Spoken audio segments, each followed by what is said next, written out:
Hay una jactancia que es indómita, ¿no? Que es perniciosa, que es maligna. Es aquella jactancia que había en Corinto. Esa jactancia que teniendo un adúltero descarado dentro de la congregación de los santos, se jactaban de él en vez de entregarlo a Satanás. Yo he escuchado esa jactancia. He oído con mis propios oídos esa jactancia en la actualidad.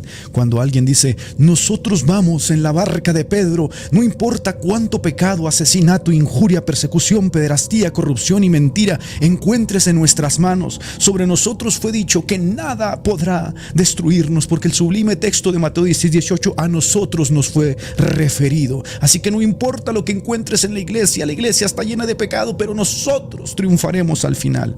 La barca de Pedro va a llegar a puerto seguro porque Jesucristo lo prometió. Bien decía Pablo que esta jactancia indómita y perniciosa no es buena. Un poco de levadura leuda toda la masa. Esta jactancia temeraria, lejos de contenerse, se llega a usar como plataforma contra todo aquello que los católicos consideran su rival a vencer o su objeto de desagrado. Y así surgen esos clichés como Lutero fue un rebelde que dividió a la iglesia y sin verdad quería ayudar a la iglesia, debía hacerlo desde adentro. ¿Lo han escuchado? Por supuesto que lo han escuchado. Martín Lutero podría haber sido un gran santo. Podría haberlo sido.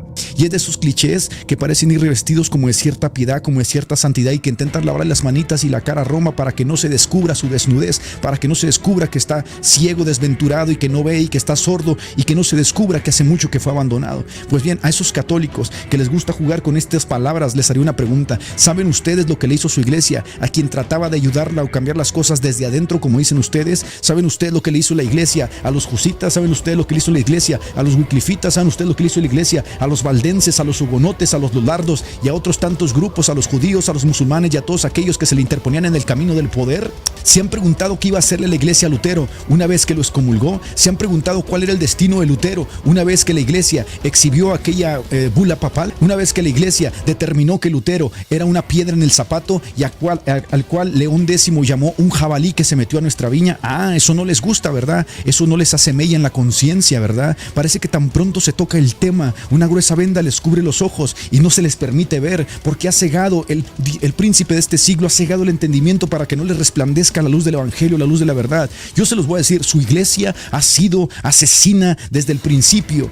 A quienes intentaban ayudarla, entre comillas, como a ustedes les gusta decir, los quemaban en la plaza pública, los perseguían, los recluían al ostracismo o simplemente los torturaban en suplicios inimaginables, claro, en tribunales de misericordia, ¿verdad? Luego dirán, pero es que la iglesia hacía eso solo contra los que eran herejes, que querían cambiar la doctrina, pero no lo hacía contra los que eran reformadores de moral. San Bernardo de Claraval y otros alzaron su voz, y a San Bernardo de Claraval no lo excomulgaron, más bien ha sido canonizado. Siempre queriendo justificar lo malo. Pero yo les recuerdo que también tienen en las manos sangre de reformadores de moral. ¿O acaso no saben que Jerónimo de Savonarola, que era uno de sus sacerdotes, fue quemado en la plaza pública por exhibir los pecados del Papa Borgia y toda esa curia pecadora que tenía lleno de pecado a lo que ustedes llaman su iglesia? Pues sí, queridos, tienen sangre de inocentes profetas que el Señor les ha ido mandando siglo tras siglo, una y otra vez, y a todos han matado como lo hacía Israel. No por nada el Apocalipsis llama a esta sede la gran ramera, como la ramera pequeña que alguna vez fue Jerusalén, que Dios le enviaba profetas y los mataba y luego le levantaban monumentos, en una paradoja, irónica paradoja, ¿no? Les recuerdo que en mi canal estuvo en alguna ocasión el ex sacerdote Atié, quien denunció la pederastía rampante del clero, la denunció ante el Papa, la denunció ante los más grandes jerarcas, una de las pederastías más grandes a nivel mundial. ¿Y qué le parece? Otro reformador de moral, ¿no? ¿Y sabes qué hizo la iglesia con él? Que al igual que Savonarola lo intentaron sobornar, dándole cargos, dándole dinero, porque así actúa tu iglesia. Yo les pregunto, católicos, ¿a cuántos reformadores de moral de esos que les gusta ha escuchado la iglesia en el último siglo, mientras los casos de pederastía se acumulaban hasta el cielo, sumándose por cientos y cientos y cientos de miles cada año? No te intentes engañar, y mucho menos nos intentes engañar a nosotros. Su iglesia no es santa porque no sigue el camino de la santidad. Su iglesia no es apostólica porque los apóstoles del Señor Jesús jamás actuaron así. Su iglesia no es católica porque se separó de la comunión de las demás iglesias que sí siguen al Señor. Es como dijo una de sus vírgenes, es guarida de demonios. Eso es lo que es su iglesia, es la sede del anticristo. Por ello lo mejor que ustedes pueden hacer, si es que la conciencia les funciona un poquito y les duele el saber hacia dónde se dirige esa su sede, de la cual ustedes presumen que Mateo 6:18 les fue replicado, es salir de ahí antes de que colmen hasta lo sumo la ira del Señor y reciban el justo pago por tener las manos llenas de sangre de los santos del Señor, sangre que está en sus plazas, sangre que está en sus ciudades, sangre que está en los lugares donde esa iglesia se erigió, y tan pronto se erigió levantó la espada para cortar cabezas, para perseguir, para matar, para encarcelar y para recluir al ostracismo. Y ni se les ocurre decir en su corazón: a Pedro el apóstol tenemos por padre, porque Mateo 6:18 se nos fue dicho a nosotros, porque yo les aseguro a ustedes que hijos de Pedro puede levantar el Señor de entre las piedras. Y miren, lo más irónico es que fueron más hijos de Pedro aquellos que morían en sus plazas públicas que el que los mandaba a matar desde el trono papal diciendo que Pedro era sucesor, porque Pedro murió como mártir, mientras que esos papas que estaban en el trono mandaban a matar personas. Una cosa irónica, ¿no? Que ellos eran los sucesores de Pedro. Más bien atiendan las palabras de advertencia que ya el Señor le dijo a otras sedes como la de ustedes: si no te arrepientes, quitaré tu candelero de en medio. Y ni se te ocurra decir: ¿en qué momento se corrompió la iglesia? Porque se corrompió en el siglo IV, ¿acaso el Espíritu la abandonó? Tú lo que no sabes es que la longanimidad de Dios es justamente para salvación y arrepentimiento. Y si el juicio de Dios no ha caído sobre tu sede, es justamente porque la longanimidad de Dios es tan extensa y su amor es tan misericordioso que se le concede determinado tiempo a todos para que se arrepenten y vengan al conocimiento de la verdad.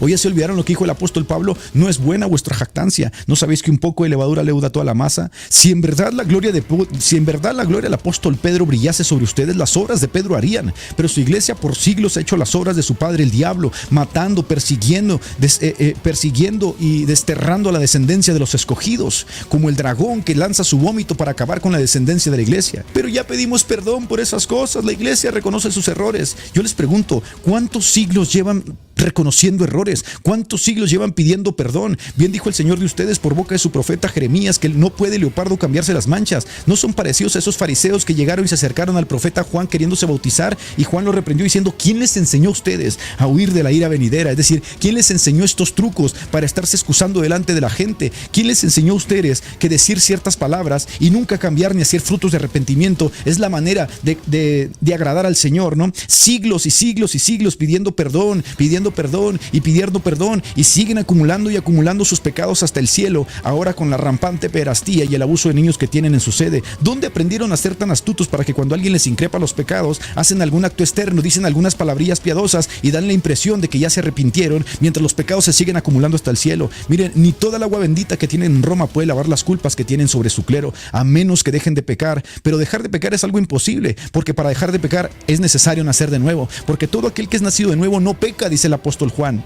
Y todos aquellos que siguen a Cristo se purifican a sí mismos porque buscan ser santos. Pero ustedes han hecho santos a pecadores, a pederastas, han hecho y canonizado santos a personas que ni siquiera existen, porque han usurpado un lugar que no les pertenece. Luego dirán: pero yo no he matado a nadie, esos fueron mis antepasados. Pero ¿no dijo también el apóstol lo siguiente? Quienes, habiendo entendido el juicio de Dios, que los que practican tales cosas son dignos de muerte, no solo las hacen, sino que también se complacen con los que las practican. Si tú no has matado a nadie, ¿por qué defiendes a quienes lo hicieron?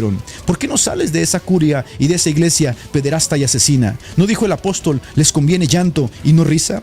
Pues claro. Pero claro, ¿no? Se cumple sobre ustedes cada porción de las escrituras, pues no solo se ríen, se complacen de tales actos de forma irónica. Pues pobrecito, ¿no? Pobrecito, a ellos lo mataron, pobrecito.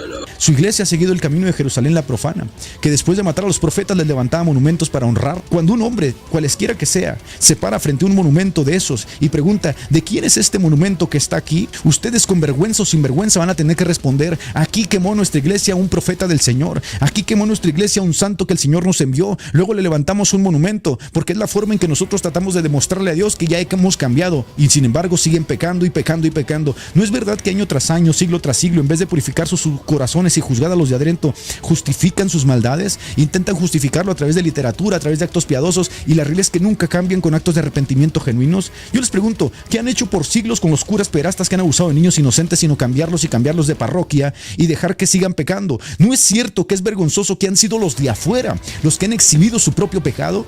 ¿No es cierto que en vez de que nosotros juzgásemos a los de adentro, han sido los de afuera que deberían avergonzarse de sus malas obras? Han sido los paganos, los gentiles, los que han denunciado que ustedes son una sede corrupta, pederasta, pederasta, pecadora, asesina y perseguidora, y aún así celebran cada vez que eligen un nuevo papa, creyéndose esa historia de a Pedro tenemos por papa, no somos esclavos de nadie. ¿Qué diferencia hay entre ustedes y lo que decían aquellos judíos que terminaron condenando al Señor? ¿No decían aquellos judíos a Abraham tenemos por padre? Y Jesús le dijo, si su padre fuese Abraham, las obras de Abraham harían, pero su padre es el diablo, ha sido asesino desde el principio, por eso ustedes matan, persiguen, y no hay año en que la Iglesia Católica no tenga las manos manchadas de sangre. Pero el justo juicio de Dios debe empezar por casa. Y si a David, que vivió bajo la ley, no se le permitió construir el templo del Señor con todo y ser su ungido, por tener las manos manchadas de sangre, ¿qué les hace pensar a ustedes que a su sede corrupta, asesina y pederasta, el Señor la va a dejar sin su justo juicio y va a dejar pasar todos sus males y la sangre que clama desde sus tierras hacia el cielo pidiendo justicia? ¿Qué otra institución, católicos, hay en la tierra contra la cual la sangre de los santos desde el piso clama hasta el cielo por justicia? Y me van a decir, ustedes los protestantes también. Y yo te voy a decir, concédame el Señor formar parte de un pueblo santo de su manada pequeña, donde quiera que ésta se encuentre. Concédame estar lejos de aquellos que, habiendo recibido su perdón, luego matan y persiguen a otros que no han recibido el perdón. Pues como está escrito, ¿no?, en la propia escritura, si nosotros con dificultad nos salvamos, ¿qué será de los de afuera? Y si yo con todo y no pertenecer a una institución que ha perseguido y matado, debo transitar este camino con dificultad y dolor, porque es necesario que a través de muchas tribulaciones entremos al reino de los cielos, ¿qué será de ustedes que transitan ese camino entre asesinos, pederastas y perseguidores, en donde cada siglo la suma del pecado se va acumulando hasta el cielo? Y cuidado, porque así creían los judíos, hasta que vino sobre ellos destrucción repentina.